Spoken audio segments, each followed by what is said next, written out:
செம்மண்ணிலே தண்ணீரை போல் உண்டான சொந்தம் இது.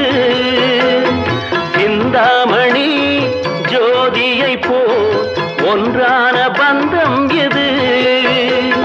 தங்கை அல்ல தங்கை அல்ல தாயானவள், கோடி பாடல் நான் பாட பொருளானாள். ஒரு தங்க ரதத்தில் பொன் மஞ்சள் நிலவு, ஒரு தங்க ரதத்தில் பொன் மஞ்சள் நிலவு.